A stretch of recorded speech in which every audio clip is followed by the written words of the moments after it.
मैंने कुछ नहीं किया, मैं बेकसूर हूँ। प्लीज मेरे बेटे को मत ले जाओ, वो निर्दोष है। साहब, मेरा बेटा कुछ गलत नहीं कर सकता। हट साले, ड्रामा मत कर, सबूत कोर्ट में देना। वो तो मदद कर रहा था। पुलिस की गाड़ी का दरवाजा बंद हुआ, लोहे की हथकड़ी की खनखनाहट गूंजी और सड़क किनारे खड़ा एक गरीब कचरा बिनने वाला बस देखते रह गया। सुबह के 8 बजे थे। दिल्ली की 30 हजारी कोर्ट के बाहर हलचल शुरू हो चुकी थी। वकील, पुलिस वाले और केस लड़ने वाले लोगों की भीड़ लगी हुई थी। जस्टिस राजेश वर्मा, 52 साल के सीनियर जज, अपनी कार से उतरे। काले कोट, सफेद बैंड और चेहरे पर गंभीरता। 25 साल का अनुभव था उन्हें, हजारों केस सुने थे, सैकड़ों फैसले दिए थे।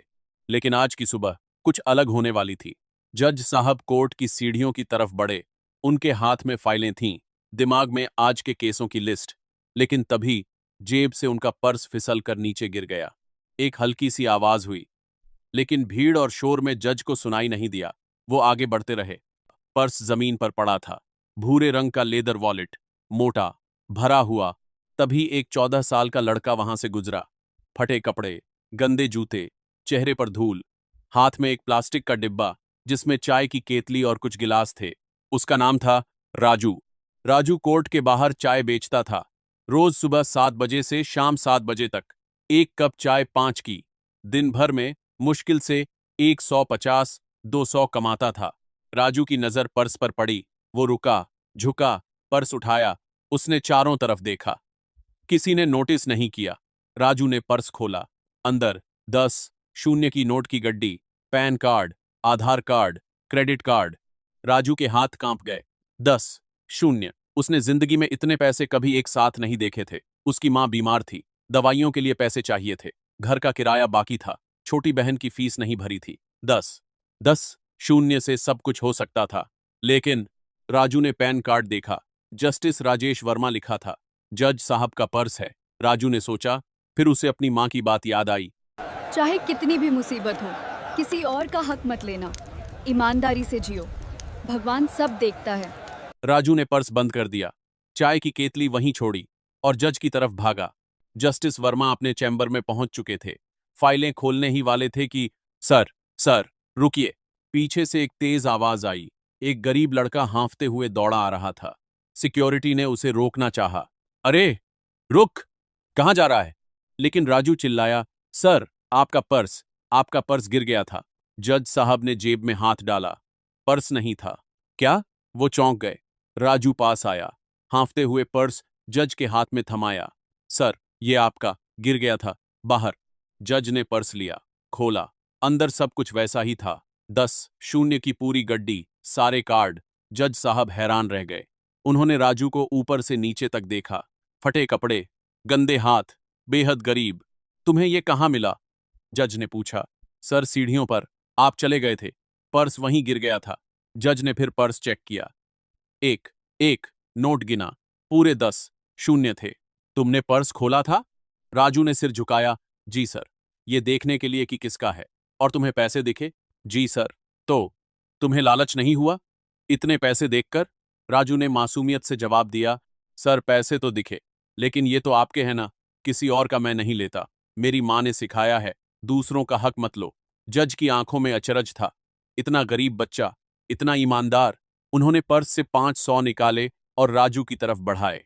लो बेटा, तुम्हारी ईमानदारी का इनाम। लेकिन राजू ने हाथ पीछे खींच लिए। नहीं सर, ये मेरा हक नहीं। आपका पर्स गिर गया था, मुझे मिला, मैंने आपको दे दिया, बस। इसमें पैसे लेने की क्या बात है? जज साहब सख्ते में आ गए। लेकिन बेटा, नहीं सर, शुक्रिया। राजू मुस्कुराया और वहां से चला गया। जज बस देखते रह गए। जज के दिल में राजू। पूरा दिन जज को राजू की याद आती रही। हर केस सुनते हुए, हर फैसला लिखते हुए। इतना गरीब, फिर भी इतना ईमानदार। जज ने अपनी जिंदगी में हजारों लोग देखे थे। अमीर लोग जो 10 के लिए झूठ बोलते थे, पढ़े लिखे लोग जो दूसरों को ठगते थे, ताकतवर लोग जो कमजोरों को लूटते थे। लेकिन आज एक गरीब बच्चे ने 10 शून्य लौटा दिए थे, बिना 1 रुपया छुए। ऐसे लोग अब कहाँ मिलते हैं? जज ने सोचा। शाम को घर जाते हुए भी जज के दिल में राजू की छवि थी। उन्होंने तय किया, कल मैं उस बच्चे को ढूंढूंगा, उसकी मदद करूंगा, उसे पढ़ाऊंगा। लेकिन अगले ही दिन कुछ ऐसा हुआ जिसने जज की कुर्सी हिला दी। सुबह 10 बजे, court room number 5। Justice Rajesh Verma अपनी कुर्सी पर बैठे थे। तभी दो पुलिस वाले एक लड़के को घसीटते हुए लाए। लड़का रो रहा था, चिल्ला रहा था, मैंने चोरी नहीं की, मैंने नहीं की, मुझे फंसाया जा रहा है। जज ने नजर उठाई और अपनी जगह से उठ गए। वो लड़का राजू था, कल वाला वही गरीब ईमानदार राजू। जज की आंखें फटी की फटी रह गईं। ये वही बच्चा है, जज के मुंह से निकला। राजू ने जज को देखा, उसकी आंखों में आंसू थे। सर, सर, मैंने कुछ नहीं किया, मुझे झूठा फंसाया जा रहा है। आप मुझे जानते हैं ना सर, कल मैंने आपका पर्स। जज का दिल धक से रह गया।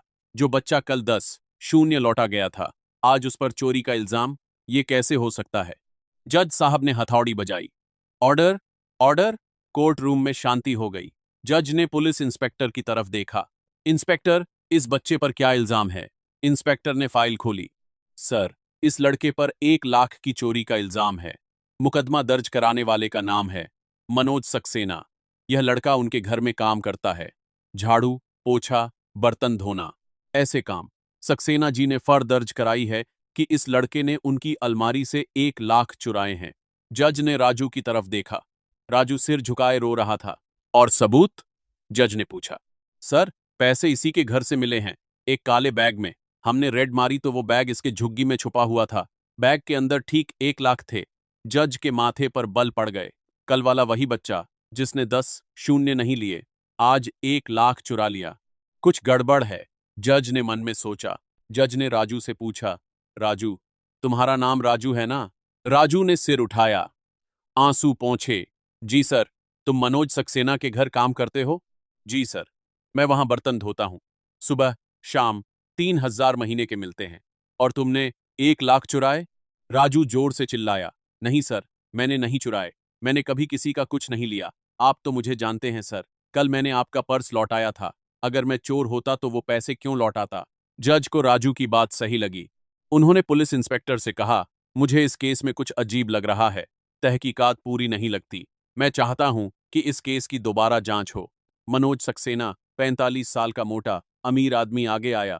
लेकिन जज साहब, पैसे तो इसी के घर से मिले हैं, इससे बड़ा सबूत और क्या चाहिए? जज ने उसे घूरा। मिस्टर सक्सेना, कोर्ट में मैं फैसला करूंगा, आप नहीं। पुलिस को दोबारा तहकीकात करनी होगी। जज के आदेश पर इंस्पेक्टर रमेश और उनकी टीम ने दोबारा तहकीकात शुरू की। इस बार वो मनोज सक्सेना के घर गए, पूरे घर की जांच की, हर कमरा चेक किया। फिर घर के सभी मेंबर्स से पूछताछ शुरू हुई। पहले मनोज सक्सेना की पत्नी से पूछा, मैडम, आपने कब देखा कि पैसे गायब हैं? 3 दिन पहले। मेरे पति ने अलमारी खोली तो पैसे नहीं थे। और उस दिन घर में कौन कौन था? मैं, मेरे पति और मेरा बेटा आदित्य। इंस्पेक्टर ने नोट किया। फिर उन्होंने नौकरों से पूछा, ड्राइवर से, कुक से, माली से। सबने एक ही बात कही, राजू बहुत ईमानदार है, वो कभी चोरी नहीं कर सकता। फिर इंस्पेक्टर ने मनोज के 15 साल के बेटे आदित्य को बुलाया। आदित्य जीन्स और टी-शर्ट में आया, चेहरे पर थोड़ी घबराहट थी। तुम्हारा नाम? आदित्य सक्सेना। तुम्हें कब पता चला कि पैसे गायब हैं? जब जब पापा ने बताया। और उस दिन तुम कहाँ थे? मैं घर पर ही था। इंस्पेक्टर ने आदित्य की आंखों में देखा। लड़का नर्वस था। तुमने हाल ही में कुछ खरीदा है? आदित्य का चेहरा पीला पड़ गया। नहीं, नहीं तो। झूठ मत बोलो, हमें पता है तुमने एक बाइक ली है। आदित्य सख्ते में आ गया। वो तो। इंस्पेक्टर ने दबाव बढ़ाया। कितने की बाइक ली? किसने पेमेंट की? तुम्हारे पास इतने पैसे कहां से आए? आदित्य के हाथ कांपने लगे। मैं सच बोलो, वरना तुम्हें भी गिरफ्तार कर लूंगा। और फिर आदित्य टूट गया। मैंने लिए थे वो पैसे। वो रोने लगा। पूरा घर सन्नाटे में आ गया। मनोज सक्सेना का मुंह खुला का खुला रह गया। आदित्य ने पूरी बात बता दी। मुझे एक सेकंड हैंड बाइक पसंद आ गई थी, 95-0 की। मैंने पापा से मांगा लेकिन उन्होंने मना कर दिया। बोले पहले 18 साल के हो जाओ। तो मैंने अलमारी से पैसे उठा लिए, डाउन पेमेंट कर दी, बाइक ले आया, दोस्त के घर छुपा दी। लेकिन 2 दिन बाद जब पापा को पता चला कि पैसे गायब हैं, तो मुझे डर लगने लगा। मैंने सोचा अगर मुझ पर शक आया तो मैंने वो काला बैग उठाया जिसमें पैसे बाकी बचे थे और राजू की झुग्गी में जाकर छुपा दिया। मुझे लगा पापा को शक राजू पर जाएगा और मैं बच जाऊंगा। मनोज सक्सेना के पैरों तले जमीन खिसक गई। उसने अपने ही बेटे को थप्पड़ मारा। तूने ऐसा किया, एक बेगुनाह को फंसाया। आदित्य रोता रहा। इंस्पेक्टर ने मनोज से कहा, अब समझे आप असली चोर कौन था। अगले दिन फिर से कोर्ट लगी। इस बार इंस्पेक्टर ने पूरी रिपोर्ट जज के सामने रखी। जज ने सब सुना, फिर गुस्से से हथौड़ी बजाई। राजू कुमार को तुरंत बरी किया जाता है, इस लड़के पर कोई इल्जाम नहीं है। पूरे कोर्ट रूम में तालियां बजें। राजू के आंसू नहीं रुक रहे थे, खुशी के आंसू। फिर जज ने मनोज सक्सेना की तरफ देखा। मिस्टर सक्सेना, आपने एक बेगुनाह बच्चे को बिना सबूत के चोर करार दिया, उसकी इज्जत पर कीचड़ उछाला, उसे जेल भिजवाया। मैं आपको आदेश देता हूं, राजू को मानहानि के एवज में 50 मुआवजा दें और अपने बेटे को सुधारें। मनोज सक्सेना का सिर शर्म से झुक गया। राजू जज के पास आया, हाथ जोड़कर बोला, थैंक यू सर, आपने मुझ पर भरोसा किया, वरना आज मैं बर्बाद हो जाता। जज ने राजू के सिर पर हाथ रखा। बेटा, तुम जैसे ईमानदार बच्चे आजकल बहुत कम हो गए हैं, तुम्हारी मदद करना मेरा फर्ज था। कोर्ट से बाहर निकलते हुए राजू के कदम हल्के थे। पहली बार उसके चेहरे पर असली मुस्कान थी। मनोज सक्सेना ने शर्मिंदगी से 50 का चेक राजू को दिया। माफ कर दो बेटा, मैंने तुम पर शक किया। मुझे अपने बेटे पर भरोसा करना चाहिए था, नहीं बल्कि तुम जैसे ईमानदार इंसान पर। राजू ने चेक लिया। उसकी आंखों में अब भी मासूमियत थी। अंकल, मुझे बुरा नहीं लगा, सच तो सामने आ ही गया। बस अब आदित्य भैया को सही रास्ते पर लाइएगा। मनोज की आंखें भर आईं। इतना बड़ा जुल्म होने के बाद भी यह लड़का नफरत नहीं, माफी दे रहा था। उसी शाम जस्टिस राजेश वर्मा ने राजू को अपने चैम्बर में बुलाया। राजू डरते डरते अंदर गया। बैठो बेटा, जज ने प्यार से कहा। राजू ने सिर झुकाकर कुर्सी पर बैठा। जज ने पूछा, राजू, तुम्हारे घर में कौन कौन है। सर, मेरी माँ, छोटी बहन और मैं। पापा 5 साल पहले एक्सीडेंट में गुजर गए। तुम्हारी माँ क्या करती हैं। माँ दूसरों के घरों में बर्तन धोती हैं, बहुत बीमार रहती हैं, टीबी है उन्हें। और तुम पढ़ाई करते हो। राजू का चेहरा उदास हो गया। सर, मैं 8वीं तक पढ़ा था, फिर पैसे नहीं थे तो छोड़नी पड़ी। अब चाय बेचता हूं और बर्तन धोता हूं। जज के दिल में कसक उठी। इतना होशियार, इतना ईमानदार बच्चा, और किस्मत ने उसे यहां ला खड़ा किया था। जज ने फैसला किया, राजू, अब तुम्हारी पढ़ाई फिर से शुरू होगी। राजू चौंक गया। सर, मैं तुम्हारे स्कूल की फीस भरूंगा, तुम्हारी किताबें, यूनिफॉर्म, सब कुछ। तुम दोबारा पढ़ोगे। और हां, तुम्हारी मां का इलाज भी मैं करवाऊंगा। राजू की आंखों में आंसू आ गए। सर, आप ऐसा क्यों कर रहे हैं मेरे लिए। जज ने मुस्कुराते हुए कहा, क्योंकि बेटा, इस दुनिया में अब ईमानदार लोग बहुत कम बचे हैं, और जो बचे हैं उन्हें आगे बढ़ाना जरूरी है। तुमने 10 लौटाए, 500 लेने से मना किया, और झूठे इल्जाम के बाद भी किसी को कोसा नहीं। तुम्हारी ईमानदारी ही तुम्हारी सबसे बड़ी ताकत है। राजू फूट फूट कर रो पड़ा। थैंक यू सर, मैं आपको कभी निराश नहीं करूंगा। राजू की नई जिंदगी। अगले हफ्ते से राजू की जिंदगी बदल गई। जज साहब ने उसे एक अच्छे सरकारी स्कूल में 9वीं क्लास में एडमिशन दिलवाया। नई यूनिफॉर्म, नए जूते, नई किताबें, सब मिला। राजू की मां का इलाज भी शुरू हुआ। एक अच्छे सरकारी अस्पताल में जज ने पूरा इंतजाम करवाया। और सबसे बड़ी बात, जज ने राजू के परिवार को एक छोटा सा घर दिलवाने में मदद की। अब वो झुग्गी में नहीं, एक पक्के मकान में रहते थे। राजू ने पढ़ाई में जी जान लगा दी। हर टेस्ट में टॉप करता, हर टीचर उसकी मेहनत की तारीफ करता। 10 साल बाद राजू का सपना पूरा। कहानी यहीं खत्म नहीं होती।